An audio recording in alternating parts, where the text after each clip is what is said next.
আমরা অভিভাবক যারা বলছিলাম একজন পুরুষ, অতএব অভিভাবক হিসাবে আমার অধীনস্থ স্ত্রী, আমার ছেলে, আমার মেয়ে, আমার অধীনে যারা, তাদের ঈমান আমলের হেফাজত কার দায়িত্ব? অভিভাবক। কার দায়িত্ব বলেন না কেন? অভিভাবক। অভিভাবক। 3 বছরের বাচ্চাটা সারাক্ষণ মোবাইল টিপে কেন? তার মা নাই?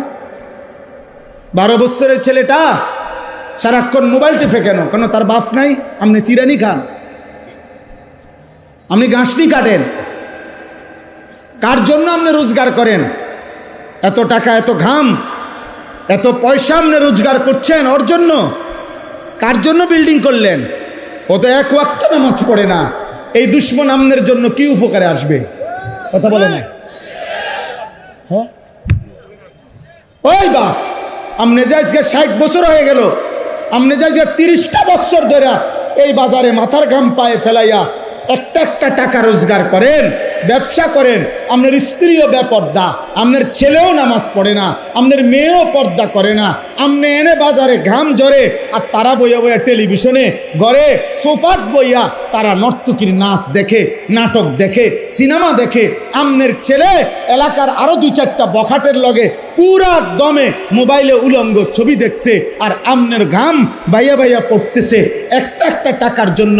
এই দুশ্মন যারা, আল্লাহর দুশ্মন, নবীর দুশ্মন, ইমান ইসলামের দুশ্মন, যাদের অজু নাই, সেজদা নাই, নামাজ নাই, দিন নাই, শরীয়ত নাই, এদের জন্য যে আপনি এত কষ্ট করলেন, এরা আপনার দুনিয়ার কি কাজে আসবে, আখিরাতের কি কাজে আসবে?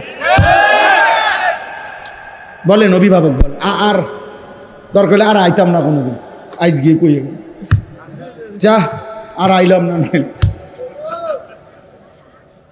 কইবেন আপনারা যে হুজুর এরম শক্ত হুজুর আর জীবনও আইলেন।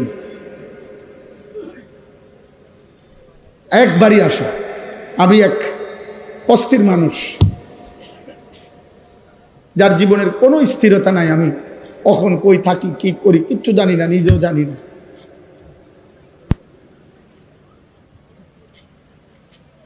সারাদিন কোমরে ব্যথা করে। সেদিন আমার শায়েখ আল্লামা মুফতি মুশতাকুন নবী কাসিমি হুজুরে আমি বলছিলাম, গত রবিবারে সিলেট আমাদের মাহফিল ছিল একসাথে, হুজুরে বললাম, হুজুর কোমরটা সারাক্ষণ ব্যথা করে, খুব ক্লান্তি লাগে, কি করবো হুজুর? হুজুর আমারে বলতেছে, এমন এক কথা বলছে, আমার হিম্মত বেড়ে গেছে আরো 100 গুণ।